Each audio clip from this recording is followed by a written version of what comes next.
ibu.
Namanya siapa?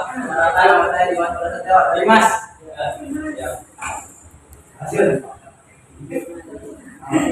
Nanti saudara pertanyaan penetapan dan perbuatan Rasul. Apa sih teh tadi siang? Oh, boleh. Selesai pelajaran ya?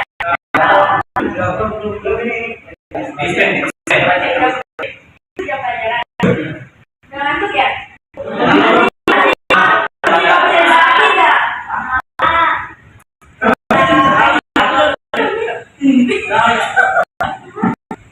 Kalau dibilang selamat pagi, tepuknya satu kali. Tahu nggak? Kalau siap 2 kali, kalau malam 3 kali. Sore 3 kali, kalau malam 3 kali. Apa enggak? Coba sholat.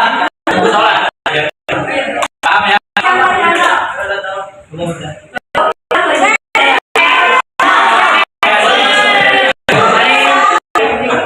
Selamat pagi.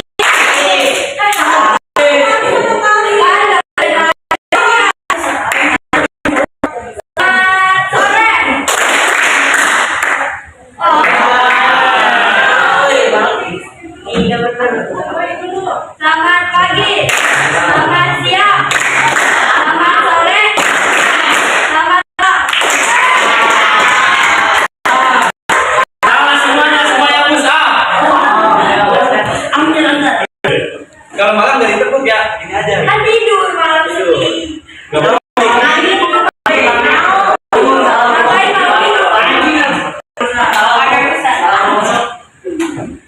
Yang salah Maju ke depan ya, maju ke depan terus kasih ice cream yang lain ke teman-temannya. Oke, siap.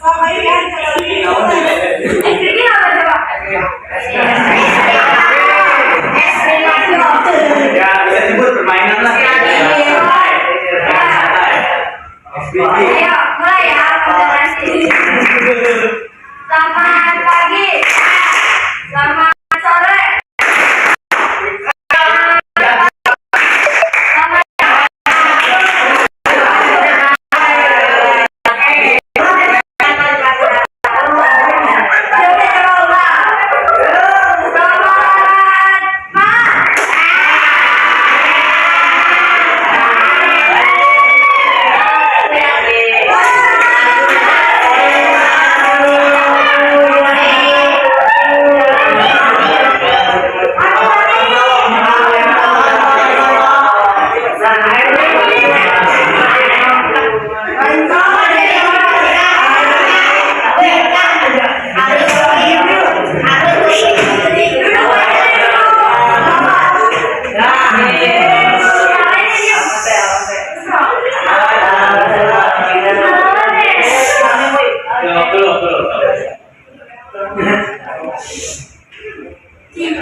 perbedaan hadis dengan Al-Quran. Yaudah disimak ya. Saya akan menjelaskan tentang definisi Al-Quran. Menurut bahasa, sebagian ulama mengatakan kata Al-Quran tidak mempunyai akar kata. Ia merupakan nama bagi kalam Allah. Sebagian yang lain berpendapat Al-Quran berasal dari kata Qoro'a yaqra'u yang mana wakun Qur'anan segatna naon coba segatna Al-Quran.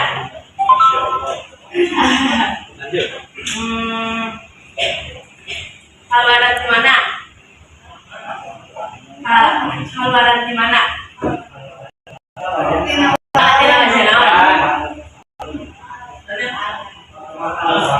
Nggak bina kan? Nggak bina. Gaji bina kak?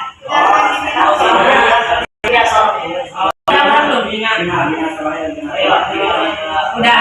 Kalau termasuk bina apa? Bina? Bina ada berapa coba? Hah? 10. Ada? 97. 97. Apa ada bina apa?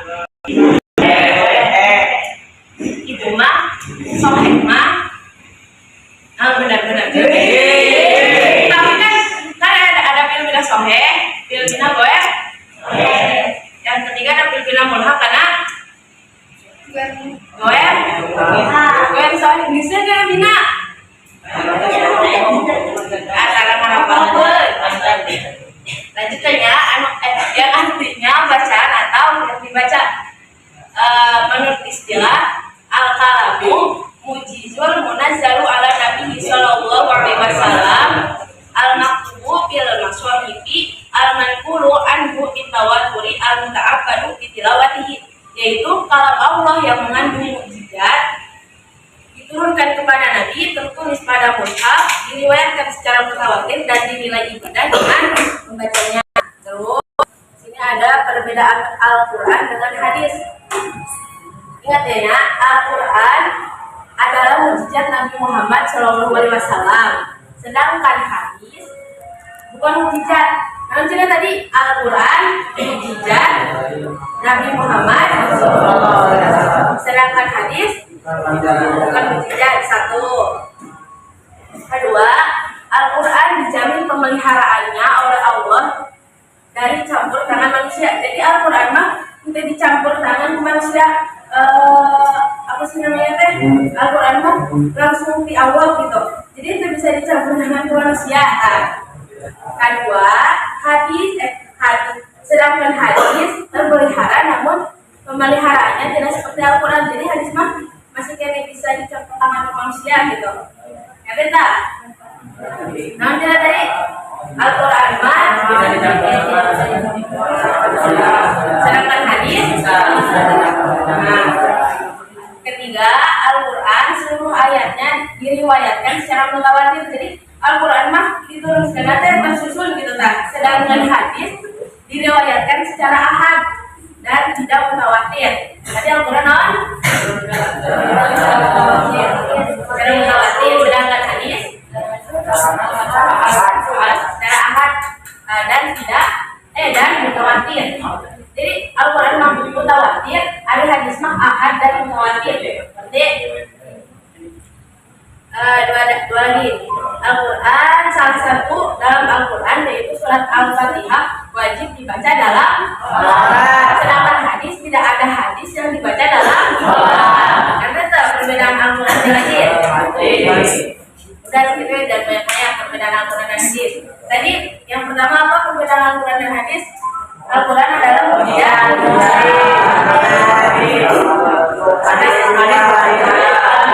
Sedangkan hadis yang kedua Al-Quran dijamin ada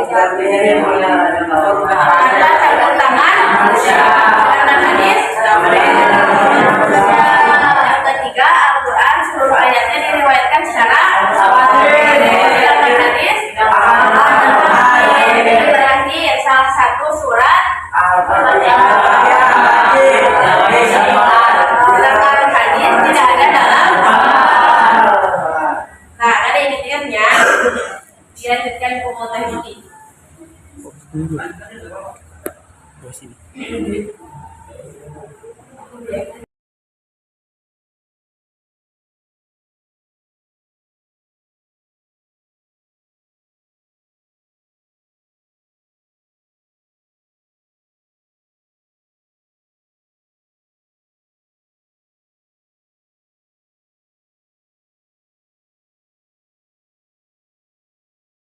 Tahu teh? Ya. Nah, sekarang kita menjelaskan fungsi hadis terhadap Al-Quran.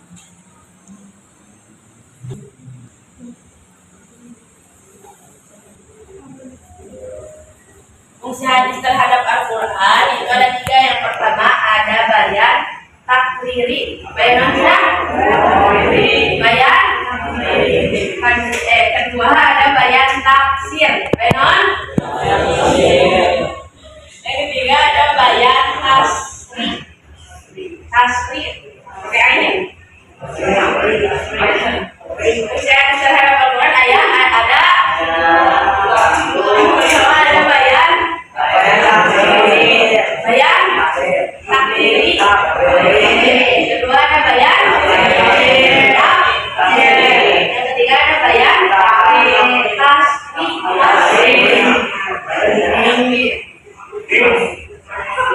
Nah, di dalam bayan tafsir terbagi lagi menjadi tiga.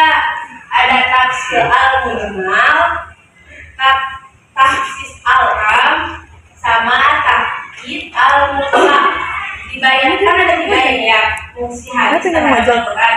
Yang pertama ada bayan takriri, kedua ada bayan tafsir, yang ketiga ada bayan tasri. Nah, di yang kedua di bayan tafsir ada tiga, dibagi menjadi tiga. Yang pertama tafsir al-mujmal, tafsir al-mujmal, al-am. Yang ketiga tahdid al-mutlaq. Ingat saja, bayan tafsir terbagi menjadi tiga. Yang pertama tafsir tafsir al-mujmal.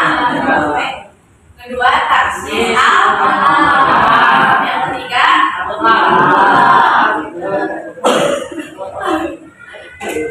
lanjut.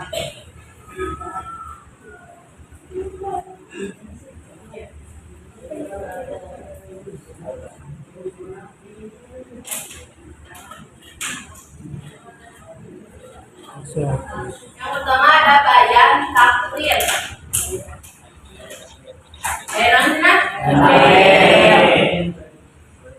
Bayan takrir termasuk karena bagian bayan tafsir. Ada pasukan bagian tafsir ya.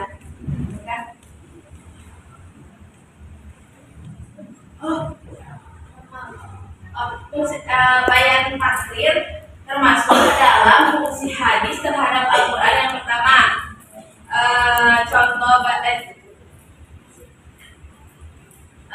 bayan takrir merupakan perintah mendirikan sholat dan menunaikan zakat. Ya. Bayan takrir bayan takrir itu mencekina Al-Quran perintah mendirikan sholat dan menunaikan zakat. Nah, itu termasuk dalam Quran surat Al-Baqarah ayat 83. Bayan takrir itu hadis yang memperkuat Al-Quran. Nah, dina hadis diperkuat dari si Al-Quran dari Ibnu Umar berkata, Rasulullah bersabda, Islam didirikan atas semua perkara: kesaksian bahwa tiada Tuhan melainkan Allah dan Muhammad utusan Allah, mendirikan sholat, menunaikan zakat, haji, puasa Ramadan. Hadis riwayat Bukhari. Jadi bayan takrir hadis di mana hadis memperkuat Al-Quran. Cek dina hadis itu, cek dina Al-Quran itu lah. Cek dina Al-Quran perintah mendirikan sholat ada dina Quran surat Al-Baqarah ayat 83. Perintah puasa ada dalam Quran surat Al-Baqarah ayat 183. Perintah haji ada dalam Al-Quran surat Al-Imran ayat 97. Namun di hadis dijelaskan lagi. Ibnu Umar berkata, Rasulullah bersabda, Islam diberikan atas 5 perkara: kesaksian bahwa dia Tuhan melainkan Allah, Muhammad utusan Allah, menunaikan sholat, menunaikan zakat, haji, dan puasa Ramadan. Dalam kurang lama rukun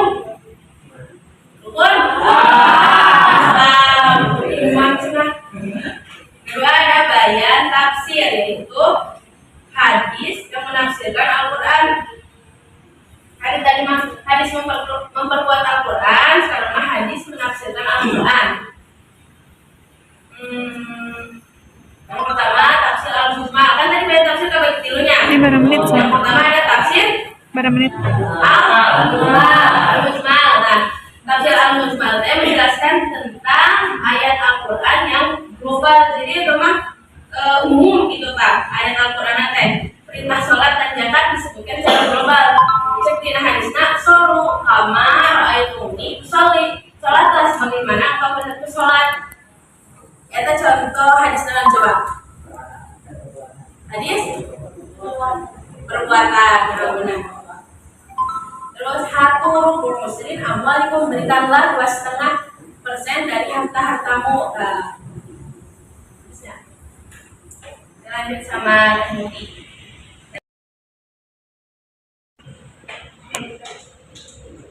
Jadi yang kedua dari bayang tafsir itu yaitu ada tafsir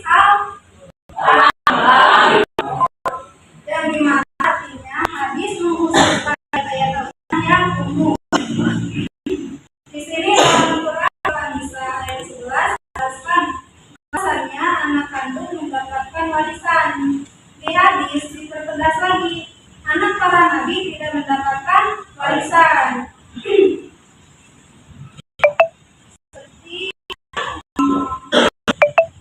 sini ada contohnya. Nahnu ma'asyil anbiya'i la yatutu ma'asyil sodako. Kami para nabi tidak meninggalkan warisan. Apa yang kami tinggalkan adalah sedekah. Jadi Nabi tidak pernah meninggalkan warisan untuk Sayyidina. Saya tidak pernah, tapi pernahnya sedekah.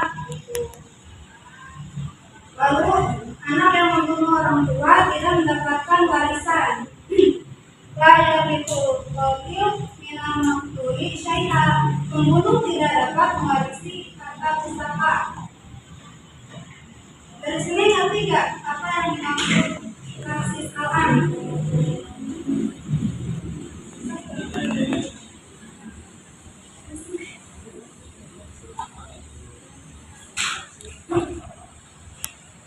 Ya, jadi dipertegas lagi di Al-Quran, menurut Al-Quran surah An-Nisa ayat 11 dijelaskan bahwasanya anak kandung mendapatkan warisan. Tapi di hadis dipertegas lagi bahwa kalau keturunan para nabi itu nggak pernah dapat warisan gitu. Terus pembunuh tidak dapat mewarisi harta pusaka gitu. Lalu yang ketiga dari bayat tafsir ada taqyid al-mutlaq, yaitu hadis membatasi ayat Al-Quran yang mutlak atau tidak terbatas. Dalam Quran surah Al-Maidah ayat 38, hukuman bagi pencuri adalah potong tangan. Yang disebut kalau umumnya kayak had ya. Tahu nggak had? Ya, hukum potong tangan itu disebutnya kan had ya. Dari surah Al-Maidah ayat 38 yang artinya pencuri lelaki dan perempuan maka potonglah tangan-tangan mereka. Nah di hadis dipertegas lagi, hadis memberi batasan percurian yang karenanya pencuri dikarenakan hukuman kepentingan. Sabda Nabi SAW. Kalau itu gimana sih? Aku ya bersalik karena pencuri tidak boleh dipotong melainkan pada pencurian harta senilai 1/4 dinar atau lebih. Jadi kalau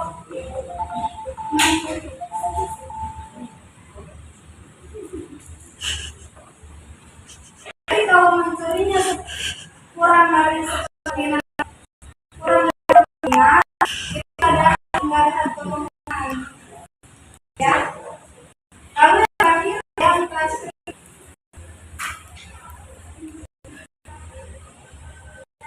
bayang trik itu artinya harus menciptakan hukum yang belum dijelaskan dalam Al-Quran.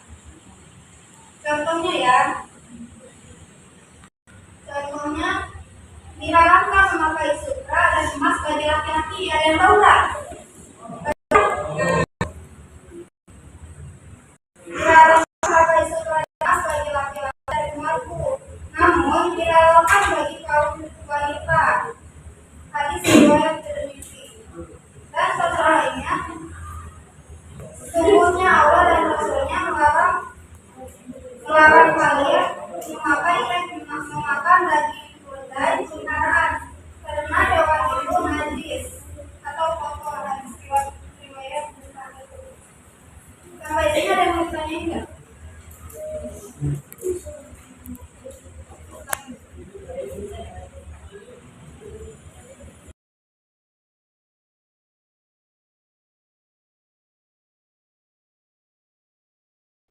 menjelaskan Al-Quran dari Al-Qurannya,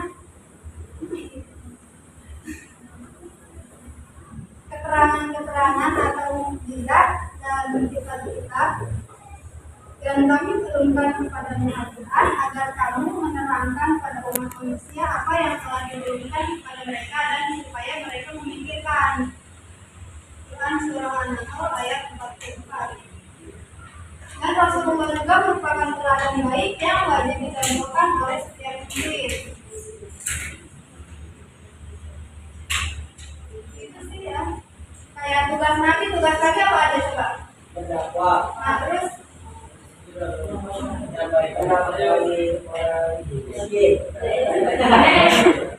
yang memberi sedekah, terus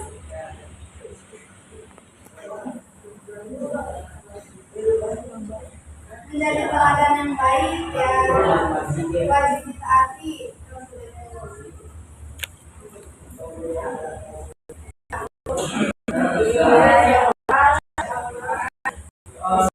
Jadi kesimpulannya berdasarkan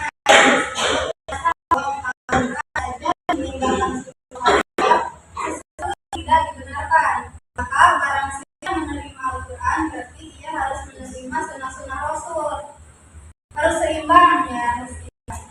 Para ulama sepakat bahwa sunnah atau hadis sebagai satu ujian dalam kehidupan setelah Al-Quran, dan orang yang menarik penjelasan Nabi atau kafir atau keluar dari Islam. Ada yang mau ditanya?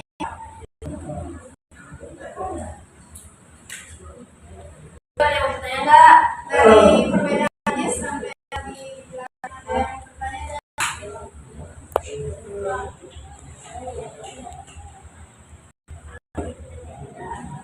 Kalau nggak ada yang mau nanya, kita main game. Yang kalah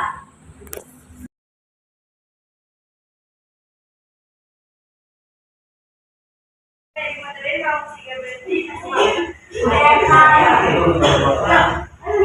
ada alumnya. Apa maksudnya mau apa?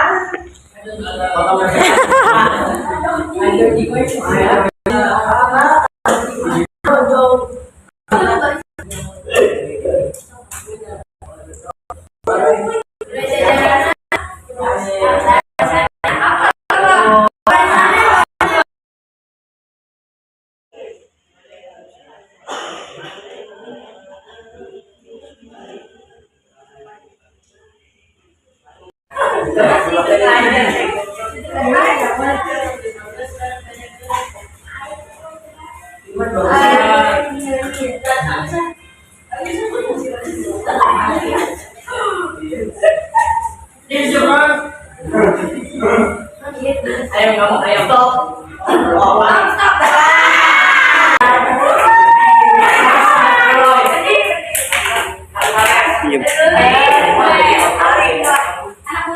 Mau nanya atau ditanya?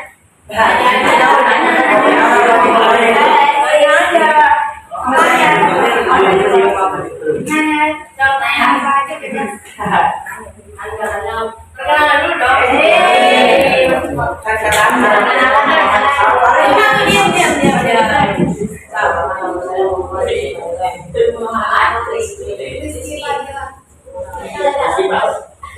Kelas apa? 8B. Adik kelas. Caranya lagi nggak boleh pakai kain surat. Itu kalau sama guys gimana? Sutra kan? Nanti nggak boleh pakai kain sutra. Kalau guys ada banyak. Apanya?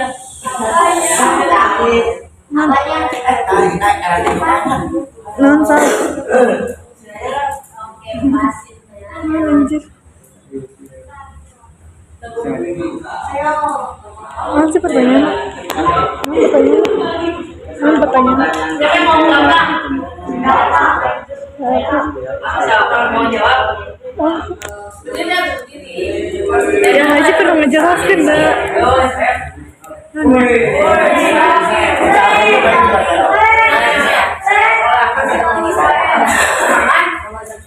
Ini mana Jaena?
Oke. Ucapkan terima kasih atas waktunya semuanya.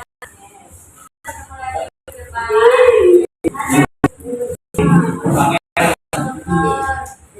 Alhamdulillah kan dari hari ini telah selesai, mari kita ucapkan alhamdulillah bersama-sama. Baik, assalamualaikum warahmatullahi wabarakatuh.